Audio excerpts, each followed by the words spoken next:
भगवान विष्णु एवं तुलसी पूजन की कथा। श्री हरि विष्णु के सभी अवतारों और माता लक्ष्मी के विशेष दिनों में भगवान विष्णु एवं तुलसी जी की पूजा का प्रचलन है।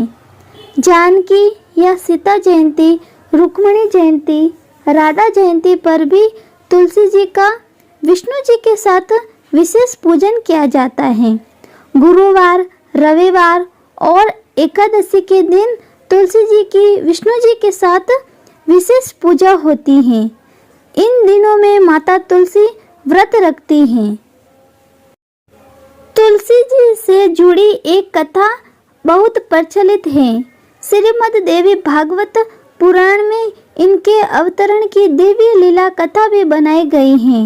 एक बार शिव ने अपने तेज को समुद्र में फेंक दिया था। उससे एक महातेजस्वी बालक ने जन्म लिया। ये बालक आगे चलकर जालंधर के नाम से पराक्रमी दैत्य राजा बना। इसकी राजधानी का नाम जालंधर नगरी था। दैत्यराज कालनेमी की कन्या वृंदा का विवाह जालंधर से हुआ था। जालंधर महाराक्षस था। अपनी सत्ता के मद में चूर उसने माता लक्ष्मी को पाने की कामना से युद्ध किया, परंतु समुद्र से ही उत्पन्न होने के कारण माता लक्ष्मी ने उसे अपने भाई के रूप में स्वीकार किया। वहां से पराजित होकर वह देवी पार्वती को पाने की लालसा से कैलाश पर्वत पर गया। भगवान देवाधिदेव शिव का ही रूप धरकर माता पार्वती के समीप गया, परंतु मां ने अपने योग बल से उसे तुरंत पहचान लिया तथा वहां से अंतर्ध्यान हो गई। देवी पार्वती ने क्रुद्ध होकर सारा वृतांत भगवान विष्णु को सुनाया। जालंधर की पत्नी वृंदा अत्यंत पतिव्रता स्त्री थी। उसी के पतिव्रत धर्म की शक्ति से जालंधर न तो मारा जाता था और न ही पराजित होता था। इसलिए जालंधर का नाश करने के लिए वृंदा के पतिव्रत धर्म को भंग करना बहुत जरूरी था। इसी कारण भगवान विष्णु ऋषि का वेश धारण कर वन में जा पहुंचे, जहाँ वृंदा अकेली भ्रमण कर रही थी। भगवान के साथ दो मायावी राक्षस भी थे, जिन्हें देखकर वृंदा भयभीत हो गई। ऋषि ने वृंदा के सामने पल में दोनों को भस्म कर दिया। उनकी शक्ति देखकर वृंदा ने कैलाश पर्वत पर महादेव के साथ युद्ध कर रहे अपने पति जालंधर के बारे में पूछा। ऋषि ने अपने माया जाल से दो वानर प्रकट किए। एक वानर के हाथ में जालंधर का सिर था तथा दूसरे के हाथ में धड़। अपने पति की यह दशा देखकर वृंदा मूर्छित होकर गिर पड़ी। होश में आने पर उन्होंने ऋषि रूपी भगवान से विनती की कि वह उसके पति को जीवित करे। भगवान ने अपनी माया से पुनः जालंधर का सिर धड़ से जोड़ दिया, परंतु स्वयं भी वह उसी शरीर में प्रवेश कर गए। वृंदा को इस सल का जरा सा भी आभास न हुआ।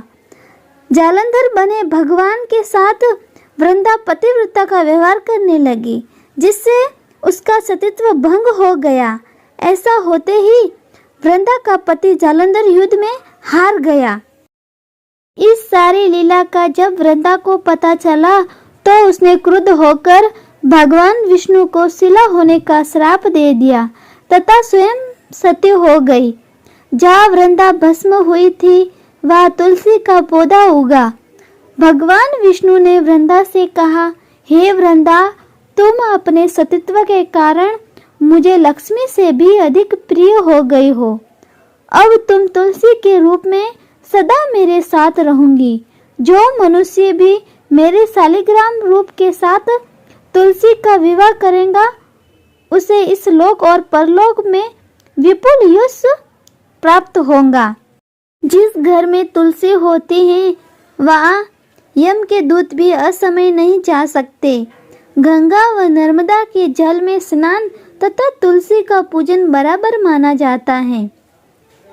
चाहे मनुष्य कितना भी पापी क्यों न हो, मनुष्य के साथ जिसके प्राण मंजरी रहित तुलसी और गंगा जल मुख में रखकर निकल जाते हैं, वह पापों से मुक्त होकर वैकुंठ धाम को प्राप्त होता है। जो मनुष्य तुलसी व आंवलों की छाया में अपने पितरों का श्राद्ध करता है, उसके पितर मोक्ष को प्राप्त हो जाते हैं। उसी दैत्य जालंधर की यही भूमि जालंधर नाम से विख्यात है। सती वृंदा का मंदिर मोहला कोट किशननंद में स्थित है। कहते हैं कि इस स्थान पर एक प्राचीन गुफा भी थी जो सीधी हरिद्वार तक जाती थी। सच्चे मन से 40 दिन तक सती वृंदा देवी के मंदिर में पूजा करने से सभी मनोरथ पूर्ण होते हैं।